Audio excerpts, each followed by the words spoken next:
우리가 읽은 이 본문에는 고난을 당하는 한 종에 대한 이야기가 잘 묘사되어져 나오고 있어요. 이 종은 외적으로 힘이 없는 사람이에요. 특별한 외적 매력을 가지고 있지도 않아요. 사람들을 끌어들일 만한 특별한 그 풍모를 가지고 있지 않아요. 평범해 보이는 사람이고 그저 지극히 모든 사람들이 그냥 지나다닌다면 결코 그를 일부러 바라볼 일이 없는 그런 지극히 주목할 것이 없는 일반 사람이에요. 그런데 그냥 이분은 평범하게 살지도 못했어요. 사람들이 그를 멸시했대요. 또 때로는 얼굴을 가리고 그를 외면해 버렸다고 말하는 그런 사람이에요. 그냥 외면만 하는 정도가 아니라 때로는 이 사람을 괴롭혔어요. 마치 무슨 왕따를 당하는 사람을 괴롭히듯이 괴롭혔대요. 상처를 입혔다고 말하는데 어느 정도까지 상처를 입었냐면 너무 상처를 입어서 사람들이 그분의 상처를 바라볼 때 놀랬다, 이럴 만큼 상처를 입었다는 거예요. 아무도 귀하게 여기지 않았는데 놀라운 것은 오늘 말씀의 그 52장 13절에 보면 그분을 하나님이 내 종이다, 즉 하나님의 종이라고 말을 한다는 거죠. 이 고난을 당하는 이 무서운 고난 가운데 있을 그 종을 하나님의 종이라 말씀을 해요. 그리고 결국 그분이 받들어 높이 들려져서 지극히 존귀하게 될 것이다 라고 말씀을 하고, 세상이 그를 보고 놀라게 되고 세상의 모든 왕들은 그분 앞에서 입을 닫게 되는 이런 일들이 일어날 것이다. 그가 이 세상에 나타나서 하는 모든 일들이라는 거, 보여주는 모든 일, 말해주는 모든 것들은 이 세상이 이전에는 듣거나 경험해 보지 못한 일들일 것이다. 이렇게 이 말씀이 우리에게 교훈을 합니다. 이 고난당하시는 종이 누구입니까, 여러분? 그분이 바로 우리는 예수님이라고 알고 있어요. 왜 예수님인가요? 왜 이사야서에 나와 있는 이 고난당하는 종이 왜 예수님이라고 우리가 이야기를 하죠? 아니 도대체 예수님 오시기 700~800년 전에 한 말을 어떻게 예수님에게 그냥 이 이야기는 예수님이 당하시는 고난에 대한 이야기입니다, 그렇게 말할 수 있을까요? 그거는 예수님 그분이 그렇게 말씀하셨기 때문이에요. 예수님이 누가복음 22장 37절에서 보면 내가 너희에게 말하노니 기록된 바 그는 불법자의 동류로 여김을 받았다 한 말, 이 불법자의 동류로 여김을 받았다 한 요 말은 바로 앞서 우리가 읽은 이 이사야 53장 12절에 나오는 말씀이에요. 범죄자 중 하나로 헤아림을 받았음이니이다. 바로 그 말씀을 예수님이 인용하시면서 지금 하시는 말씀이에요. 이 말이 내게, 예수님께 이루어져야 하리니 내게 관한 일이 이루어져 가민이라, 이렇게 말씀했거든요. 그러니까 예수님이 이 구약 이사야 53장에 나와 있는 이 말씀이, 이 고난당하는 종에 대한 말씀이 내게 이루어져 간다, 그렇게 말씀하셨기 때문에 우리는 이 이사야서 이 예언이 바로 예수님에 관한 것이구나 라고 하는 걸 알게 되는 것입니다.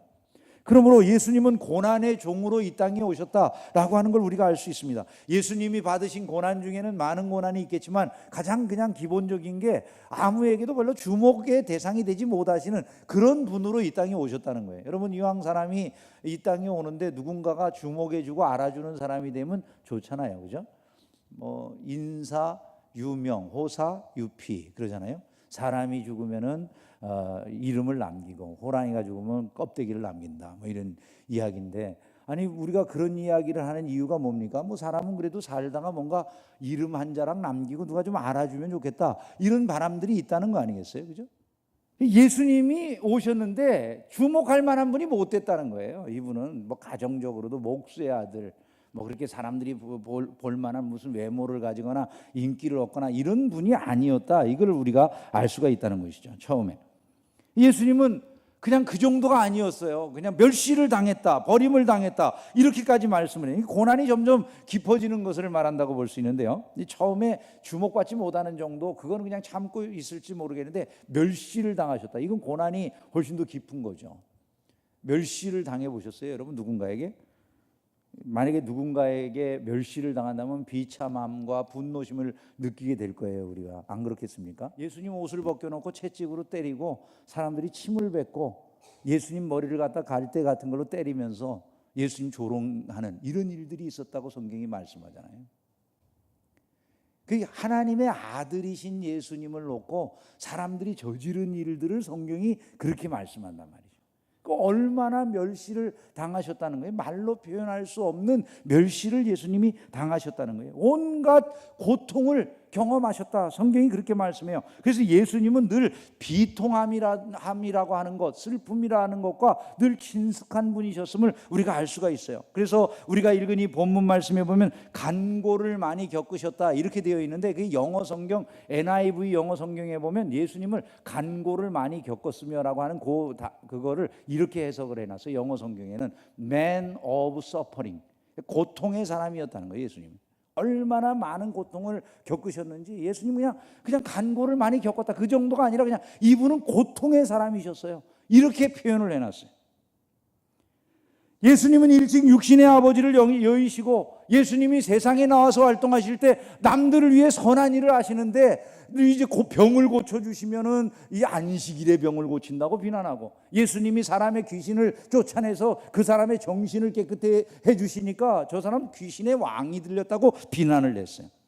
세상에서 예수님 행하는 모든 일들이 도전을 받으셨어요. 사랑하는 제자들에게 배신을 당하셨어요. 가룟 유다는 예수님을 팔아먹었어요. 고통당하시는 그 현장에서 제자들은 예수님을 다 버리고 도망갔어요. 예수님은 십자가에 매달리셨고요, 머리에 가시관을 쓰셨고요, 온 몸에 채찍을 맞으시고 옆구리에 창을 찔리시고, 그렇게 처절하게 목마르다라고 하시면서 세상을 떠나가셨어요. 세상이 그분을 믿지 않았어요. 여러분, 우리가 전한 것을 누가 믿었느냐? 여호와의 팔이 누구에게 나타나느냐? 아무도 예수님 믿지는 않았어요. 예수님께서 자신을 믿지 않는 세상에 대해서 이런 말씀을 하셨어요. 모세를 믿었더라면 또 나를 믿었으리니 이는 그가 내게 대하여 기록하였습니다. 같이 읽어봅니다. 그러나 그의 글도 믿지 아니하거든 어찌 내 말을 믿겠느냐 하시니라. 예수님이 아무리 귀한 말씀을 해주셔도 말씀을 믿어주질 않아요. 예수님이 세상을 향해 사랑의 손을 펼치시고 아무리 그 세상을 안아주시려고 해도 그 사랑을 사람들이 거절했다고 말해요. 예루살렘아 예루살렘아 선지자들을 죽이고 내게 파송된 자들을 돌로 치는 자여. 같이 읽어봅시다. 암탉이 제 새끼를 날개 아래에 모음같이 내가 너희의 자녀를 모으려 한 일이 몇 번이냐? 그러나 너희가 원하지 아니하였도다.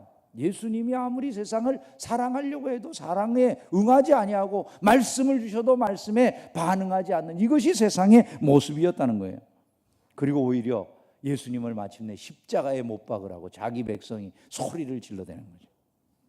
이게 끝이었으면 참 우리가 신앙생활 할 필요가 없는 거죠. 근데 놀라운 게 하나님께서 이 모든 것에 변화를 주셔서 예수 그리스도를 높이신 줄을 믿으시기를 주의 이름으로 축원합니다. 하나님이 당신의 그 고난받는 종을 받들어 높이 들려서 지극히 존귀하게 해주셨다. 이게 예수님을 3단계 승귀라고 생각하는 분들도 있어요. 예수님이 3단계로 더 높아지시는 거예요. 받들어지시고 그 다음에 높이 들려지시고 더 높아져가지고 지극히 존귀한 자리까지 올라가신다, 뭐 이렇게 어떤 분들은 이야기하기도 해요.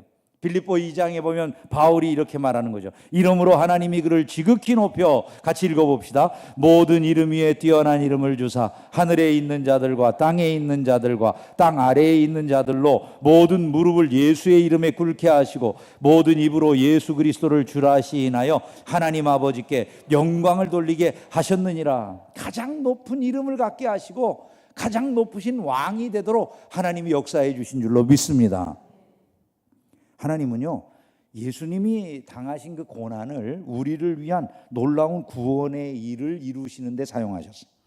예수님이 괜히 고난을 당하신 것이 아니라 그 무서운 고난을 당하시게 하신 것이 우리 때문이었다라는 그런 말씀인 거죠. 52장 15절에 보면 그가 나라들을 놀라게 할 것이다, 이렇게 말씀을 했어요. 이 나라들을 놀라게 한다라고 하는 이 말은 예수님께서 행하시는 모든 구원의 방식이라고 하는 게 이전에는 도무지 드러난 것이 아니기 때문에 사람들이 그걸 보면 다 놀라게 된다는 거예요. 자, 기독교의 진리를 오해하는 사람들이 많아요. 한번 여러분 생각해 보세요. 사람들이 가끔 기독교의 교리나 진리 자체는 너무 잔인하다 그래요. 피 흘림이 없은즉 사함이 없느니라. 굉장히 듣기가 좀 거부가죠. 꼭 피 흘려야 될 이유가 뭐가 있어요? 이제 사람들이 이렇게 생각을 하죠.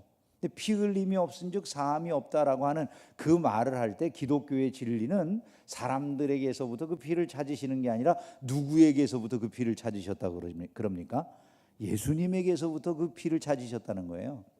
즉 하나님이 그 피값을 당신 자신이 직접 지불해 주셨다라고 하는 이것을 우리가 알아야 된다는 거죠. 그러니까 그것은 잔인함이 아니에요. 그 피값을 당신의 아들에게서 찾으신 사랑을 의미하는 말씀이지 잔인함이 아니라는 거예요. 그런데 하나님께서 그 예수 그리스도를 희생하셔서 우리를 구원하신 이 구원의 놀라운 역사는 인류가 지금까지 경험해 본 것이 아니라는 거예요. 한번 생각을 해보세요, 여러분. 세상에서 구원의 길이라는 건 대개 어떤 방식으로 이루어집니까? 세상의 구원의 길이라고 하는 건 인간의 스스로, 인간으로부터 시작이 되는 걸로 되어 있어요. 내가 열심히 노력하면, 내가 열심히 공로를 쌓으면, 내가 최선을 다해서 선과 의를 행하면서 노력하다 보면 어느 날 구원에 이르게 되겠지. 이게 세상이 가지고 있는 구원관이에요. 그러니까 세상은 구원의 원인자를 다 나로 생각하는 거예요. 나로. 내가 어떻게 노력하느냐의 여부에 따라서 구원이 결정된다는 거예요. 그래서 사람들이 심지어 자기가 신처럼 되려고 노력을 해요. 내가 도를 통해 가지고 신이 돼야 되겠다. 근데 한 가지 분명하게 알 수 있는 게 있어요. 이게 경험으로 다 알 수 있는 거라는 말씀을 여러 번 드렸는데, 그게 뭐냐면 성경이 이 사람이 정말 구원을 받을 수 있는 사람인지 아닌지 이거를 딱 정해줬어요. 그 뭐냐면 죄의 문제를 해결하면 되는 거예요. 근데 죄의 문제를 해결할 수 했는지 안 했는지를 뭘로 아느냐? 죽지 않으면 해결이 된 거예요. 왜냐하면 성경이 죄의 싹이 사망이다 그러거든요. 그러니까 이 사람이 죄를 극복했으면 안 죽는 거예요. 근데 성경 말씀이 이야기하듯이 모든 사람이 죽습니까? 안 죽습니까? 그래서 성경이 이렇게 말을 해요. 모든 사람이 죄를 범하였음에 하나님의 영광에 이르지 못했다. 그러니까 성경은 모든 사람이 죄를 졌다라고 말을 했는데 그 말대로 모두가 죽는 거예요. 왜냐하면 죄의 싹이 사망이니까. 그러면 우리가 이 사람이 나는 이제 구원을 받았어요. 나는 이거 확실하게 이제 새 생명 얻은 사람입니다. 나는 신이 됐어요. 이렇게 말을 한다 그러면 그 사람이 무엇을 극복해내야 돼요? 죽음의 문제를 극복해냈어야 돼요. 근데 세상에 그 어떤 성인, 성현, 별의별 사람들이 다 왔다 갔어도 다 죽었습니까? 살았습니까? 다 죽었습니다. 그럼 뭐를 말하냐면 모든 사람이 죄 가운데 있었다라고 하는 걸 말해주는 거예요. 이 가운데에서 자기가 내 스스로 신이 됐다, 그거는 믿을 수 없는 얘기예요. 왜? 자기가 자기 죽음도 극복을 못한 사람을 보고 저 사람은 신이라고 어떻게 믿겠어요? 근데 지금도 그런 사람들이 있어요. 어떤 교주들이나 이런 사람들이 죽었는데 부활할 거라고 그 무덤에 물 준대. 다시 살아나라. 참 코미디가 따로 없어요. 근데 그런 걸 믿어요. 또 가서 참 사람이 미혹당하면 말이죠, 정신이 없어요. 미혹당하면. 죄악의 문제를 극복해낸 아무도, 이 세상에 아무도 없어요. 4대 성현 가운데 무덤이 없는 분은 한 분이에요. 예수 그리스도 한 분만 무덤이 없는 줄로 믿습니다. 기독교의 구원은 그래서 말이죠, 우리로부터 출발을 안 해요. 기독교의 구원과는 이제까지 세상이 말했던 구원과는 정반대예요. 인간의 전적인 무능력을 기초로 하는 거예요. 스스로를 구원할 능력이 인간에게는 아무에게도 없다, 이렇게 생각하는 거예요. 도무지 죄를 피할 수가 없어요. 만약에 우리가 가지고 있는 모든 생각이라든지 판단이라든지 말이라든지 우리가 은밀한 데서 행하는 모든 일까지 다 비디오에 녹음이 되고 이것이 다 밖으로 공포될 수 있다고 한번 생각을 해보세요. 우리 마음이 다 있는 그대로 드러나기를 원하는 사람이 있을까요, 여러분? 내가 지금 속으로 생각하고 내가 속으로 지금 누군가에 대해서 화를 내거나 말을 하거나 품고 있는 모든 생각들이 다 드러나가지고 다 공개된다. 여러분 마음속에 있는 생각이 그렇게 공개된다면 마음 편하실 것 같으세요? 왜 불안할까요? 다 부끄러움이 있는 게 우리 인생들이라는 거예요. 우리 인생들은요, 죄를 피할 수가 없어요. 인간은요 절대로 자기 자신을 구원을 못해요. 그러니까 다 죽는 거예요. 그거 어떻게 됐어요? 인간이 스스로를 구원할 수 없기 때문에 하나님이 우리를 대신 구원해 주셔야 되는 줄로 믿습니다. 그것이 바로 예수 그리스도의 부활에 우리를 동참시켜 주심으로 우리를 구하시는 거예요. 우리와 같은 죄인을 위해서 하나님이 당신의 아들을 대신 희생시키시고 그 아들을 통해서 우리에게 구원을 주시는 거예요. 아니 도대체 인류 역사상 어느 신이 자기의 희생을 통해서, 아니 자기보다 독생자 그분의 희생을 통해서 다른 존재, 더군다나 피조물들을 구원할 수 있겠습니까? 그래서 이 가르침이 놀랍다는 거예요. 사람들이 다 그것을 들을 때 놀라지 않을 수가 없다는 거예요. 어떻게 이런 일이 일어날 수 있겠는가? 성경이 그걸 이렇게 말을 해요. 하나님의 사랑 때문이라고. 하나님이 세상을 이처럼 사랑하사 독생자를 주셨으니 이는 그를 믿는 자마다 멸망하지 않고 영생을 얻게 하려 하심이라. 도대체 그 높이와 깊이와 길이와 넓이를 알 수 없는 큰 사랑으로 우리를 사랑하셨음을 믿으시기를 주님의 이름으로 축원합니다. 이 말씀이 주는 교훈을 몇 가지 정리하고 말씀을 맺겠습니다. 첫째로 우리가 마음속에 새겨야 될 것은요, 이 고난당하신, 우리를 대신해서 고난당하신 고난의 종 예수만이 우리의 참 구원자시라는 거예요. 유일하신 구원자시라는 거예요. 성경이 말을 해요.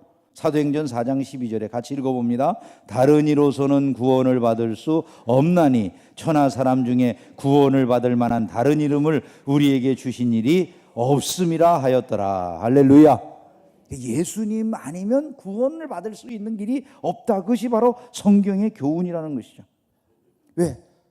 다른 사람들이 별의별 뭐 달콤한 말로 이야기를 한다 할지라도, 철학을 이야기하고 온갖 가르침들을 말해준다 할지라도 그들이 말하는 것은 믿을 만한 것이 못 된다고 여겨지는 한 부분이 있어요. 뭐 다 그냥 듣고 세상 사는 동안에 교훈으로 삼을 수 있는 말들이 있을지도 모르겠어요. 그러나 궁극적으로 그것을 절대적으로 내 생명을 맡길 만한 것으로 믿을 수 없는 이유는 그걸 가르치는 자가 자기도 죽음을 극복을 못해요. 그렇기 때문에 그거를 따라가려고 할 그거 이유가 없어요. 아니 자기의 죽음도 극복을 못한, 자기도 죄인임이 증명되는 사람들의 교훈을 어떻게 따라가겠어요? 그거를 우리가 따를 수 있는 것이 없다는 거예요. 오직 사망의 권세를 이기신 분은 예수 그리스도 한 분이신 줄로 믿습니다. 로마서 6장 9절에 보면 바울이 이런 말씀을 해요. 그리스도께서 죽은 자 가운데서 살아나셨음에, 같이 읽어봅니다. 다시 죽지 아니하시고 사망이 다시 그를 주장하지 못할 줄을 알미로라. 할렐루야. 그리고 예수님이 그 부활에 우리를 참여시켜 주심을 말씀을 했어요. 고린도후서 1장 10절에 보면 같이 읽어봅시다. 그가 이같이 큰 사망에서 우리를 건지셨고 또 건지실 것이며 이후에도 건지시기를 그에게 바라노라. 우리는 이제 더 이상 사망의 노예들이 아니라고 말씀을 해요. 디모데후서 1장 10절에 보면 그는 사망을 패하시고 복음으로써 생명과 썩지 아니할 것을 드러내셨다, 이렇게 말씀을 했습니다. 그러므로 우리가 믿을 수 있는 유일한 분, 그럼 예수 그리스도 한 분이시라는 거예요. 그분이 당신이 부활하신 것처럼, 부활의 첫 열매가 되신 것처럼 이제 당신께서 다시 오시는 그날 우리도 그 부활에 동참케 하심을 믿으시기를 주님의 이름으로 축원합니다. 그것이 바로 우리들이 믿는 신앙의 내용이라는 거예요. 두 번째, 우리가 이 말씀을 통해서 얻어야 될 교훈은요, 예수님만이 우리의 선지자로, 제사장으로, 왕으로서 우리를 구원해 주신다는 거예요.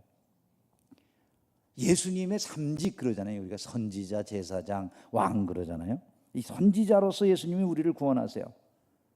선지자가 하는 일이 뭡니까, 여러분? 선지자는 하나님의 말씀의 계시를 우리에게 전해주는 일을 하시죠, 그죠? 선지자는 말씀의 계시를 우리에게 전해주셔요. 율법을 우리에게 가르쳐 주세요. 그러면 그거를 듣는 사람들이 그 말을 듣고 따르면 의를 얻고 구원을 받아요. 그럼 신약 시대에는 선지자가 지금 누구밖에 없다는 거예요? 예수님만이 선지자시라는 거예요. 다른 선지자가 없어요. 그러면 유일하신 예수님은 어떻게 선지자 직분을 감당하시는가? 성경 말씀을 보면 예수님은 그분 자신이 말씀이래요. 예수님은 하나님께로, 선지자들은, 구약의 선지자들은 하나님께로부터 말씀을 받아가지고 전해주는 사람들이에요. 근데 예수님은 당신 자신이 말씀이시래요. 태초에 말씀이 계시니라. 이 말씀이 하나님과 함께 계셨으니 이 말씀은 곧 하나님이시라. 그리고 말씀이 육신을 입고 우리 가운데 거하심에 우리가 그 영광을 보니 아버지의 독생자의 영광이요. 그렇게 말씀하잖아요. 우리가 예수 그리스도께서 도가 몸을 입고 이 땅에 오신 분이다, 이렇게 말씀하는 거예요. 그러니까 지금 현대를 살아가는 우리들에게 선지자로서 예수님이 우리들에게 전해주시는 메시지는 그분 자신이라는 거예요. 예수님 그분 자신이라는 거예요. 그러면 오늘날 신자들은 선지자이신 예수님에게서부터 어떻게 말씀을 들을까요? 그분이 말씀 자신이기 때문에 그분을 그냥 통으로 영접하는 거예요. 그래서 영접하는 자, 근데 영접이라고 하는 걸 뭐라고 말합니까? 곧 그 이름을 믿는 자들에게는 하나님의 자녀가 되는 권세를 주신다, 이렇게 말씀하는 거예요. 그러니까 예수 그리스도를 영접함으로, 구약에는 그 말씀, 선지자가 전해주는 말을 듣고 그 말을 따라감으로 말미암아 의를 입고 구원을 받는다고 한다면, 신약 시대의 성도들은 예수 그리스도를 마음으로 믿어 의에 이르고, 이렇게 말하는 거예요. 그래서 예수 그리스도를 믿는 그것이 우리를 의에 이르게 한다는 그분 자신이 말씀의 본체이시기 때문이다. 이것을 우리가 기억을 해야 되는 것이죠. 내 아버지의 뜻은 아들을 보고 믿는 자마다 영생을 얻는 이것이니 마지막 날에 내가 이를 다시 살리리라고 말씀하셨어요. 예수 그리스도는 하나님의 아들이심을 믿으시기를 주의 이름으로 축원합니다. 그분은 말씀 그 본체이심을 믿으시기를 바랍니다. 선지자이신 예수 그리스도의 교훈을 따라갈 때 우리는 늘 구원의 은혜를 넘치도록 경험하게 된다. 이걸 우리가 알아야 되는 것이죠. 예수님은 또한 제사장이시다, 이렇게 말씀해요. 제사장으로서 우리를 구원하신다는 거예요. 구약의 제사장들은 제사를 드림으로써 백성이 사죄함을 입도록 해주는 그런 사람이에요. 예수님이 바로 그런 일을 하신 분이라는 거죠. 신약에는 대제사장이 예수님이세요. 다른 제사장이 없어요. 히브리서 4장 14절에 보면 그러므로 우리에게 큰 대제사장이 계시니, 같이 읽어봅시다. 승천하시니 곧 하나님의 아들 예수시라. 우리가 믿는 도리를 굳게 잡을지어다. 예수님이 대제사장이시다, 이렇게 말씀했어요. 그리고 예수님은 당신을 희생제물로 삼아서 제사를 드리셨다는 거예요. 소나 양으로 드리는 것이 아니라, 그 소나 양은 아무리 많이 잡아드려도 우리의 죄를 근원적으로 용서를 할 수 있는 그런 내용이 되지를 못하는 것들이에요. 우리를 근본적으로 용서할 수 있는 것은 우리의 보혈의 값보다 더 귀중한 거야 되잖아요. 여러분, 소를 100마리 잡든 1000마리 잡든 내 생명보다 그것이 더 귀하겠습니까? 생각해 보셨어요, 여러분? 자, 소를 잡아서 드린다고 내 죄가 용서될까요? 내 생명은 소의 생명보다 너무나 귀하기 때문에 소를 100마리 1000마리 잡는다고 해서 내 생명의 값이 되는 게 아니에요. 문제는 구약의 대속의 원리를 배운 것이고, 진짜 속죄는 구약 성도들이건 신약 성도들이건 누구 안에서만 속죄가 이루어지는 것입니까? 예수 그리스도 안에서 속죄가 이루어지는 거예요. 구약 성도들은 오실 메시아를 바라봄으로 구원을 받고, 신약 성도들은 오신 메시아를 바라봄으로써 구원을 받는 거예요. 예수 그리스도 한 분만이 구원의 길이 되시는 거예요. 염소와 송아지의 피로 하지 아니하고 오직 자신의 피로 영원한 속죄를 이루사 단번에 성소에 들어가셨느니라. 예수님은 2번 제사를 드리실 이유가 없어요. 왜냐하면 그분의 피 하나가 하나님의 입장에서 보면 독생자의 피값이 인류 모두의 피값보다 더 귀중할까요? 귀중하지 못할까요? 한번 생각을 해보세요. 독생자, 하나님의 독생자, 하나님 천지 만물을 지으신 하나님의 독생자의 보혈의 값하고 나머지 모든 인류의 피값하고 어느 쪽이 더 귀할 것 같으세요, 여러분? 아버지의 입장에서 보면. 여러분, 그래서 예수 그리스도의 보혈 외에 우리를 속할 수 있는 보혈의 능력은 없는 거예요. 그래서 만약에 예수 그리스도께서 단번에 제사를 완성하셨다고 한다면 그 다음에 다른 제사가 필요 있습니까? 없습니까? 없습니다. 그래서 오늘날 여러 곳에서 제단 쌓는다, 이런 말은 하면 안 되는 거예요. 원래가 또 다른 제단이 필요가 있어요? 없어요? 없어요. 이제 우리는 예배를 드리는 거예요. 하나님 앞에 나가서 기쁨에 구원받은 하나님의 백성들이 감사의 예배, 영광의 예배를 드리는 거예요. 한 가지 더 생각하면 예수님 왕이세요. 왕 찬송하리로다 주의 이름으로 오시는 왕이요. 이스라엘 백성들이 예수님이 오실 때 예루살렘에 입성할 때 그렇게 노래했어요. 그 왕이 뭐 하는 분이에요, 여러분? 왕은 우리를 구원하는 분이에요. 우리를 보호하는 분이에요. 여러분, 예를 들어 대한민국 대통령이 옛날 왕 노릇을 한다고 볼 때 대통령에게 우리가 기대하는 것들이 뭘까요? 우리를 잘 안전하게 지켜주십시오, 우리를 잘 다스려 주십시오, 이런 것들을 우리가 기대하잖아요. 마찬가지 똑같아요. 예수님이 왕이시다라고 할 때 가장 기본적인 것은 예수님 우리를 보호하시는 분이시라는 얘기예요. 무엇으로부터? 사단의 권세로부터, 사단의 나라로부터 우리를 건져내시고 사단의 백성된 우리를 하나님의 백성 되게 하셔서 영원토록 지켜주시는 줄로 믿습니다. 그래서 요한일서에 보면 죄를 짓는 자는 마귀에게 속하나니 마귀는 처음부터 범죄함이라. 하나님의 아들이 나타나신 것은 마귀의 일을 멸하기 위함이라고 말씀을 했어요. 마귀로부터 예수님이 우리를 해방시키셨다. 이것을 마태복음 12장이 말씀을 해요. 내가 하나님의 성령을 힘입어 귀신을 쫓아내는 것이면 하나님의 나라가 이미 너희에게 임하셨느니라. 사람이 먼저 강한 자를 결박하지 않고서야 어떻게 그 강한 자의 집에 들어가 그 세간을 강탈하겠느냐. 결박한 후에야 그 집을 강탈하리라. 마귀를 예수님이 결박해 놓으시고 마귀의 나라에 있는 그 백성들을 해방시키셔서 자유케 하시고 당신의 백성 삼으셨음을 믿으시기를 주님의 이름으로 축원합니다. 그분이 우리를 다스리도록 우리의 온 마음을 내드리는 것이 그분이 왕되게 하는 자들의 마땅한 삶의 태도라는 거예요. 주여 나를 다스려 주시옵소서. 말씀을 마무리합니다. 이제 우리는요, 회개하고 예수님을 믿음으로써 참 구원의 은혜를 누릴 줄 아는 자들이 돼야 된다는 거예요. 여러분, 고난의 종 예수만이 구원의 길인 줄로 믿습니다. 다른 길이 없고요, 다른 진리가 없어요. 예수뿐이세요. 그분만이 우리의 유일한 제사장, 선지자, 그리고 왕이세요. 우리가 해야 될 일은 한 가지예요. 회개하고 돌이키고 예수 믿는 거예요. 사람들이 왜 멸망을 당할까요? 선하게 살지 않아서 멸망을 당하는 게 아니에요. 지옥 가는 거는 선하게 살지 않았기 때문에 지옥 가는 게 아니에요. 제가 아까 말씀드리잖아요. 인간은 아무리 선한 것 같아도요, 하나님이 보시기엔 똑같아요.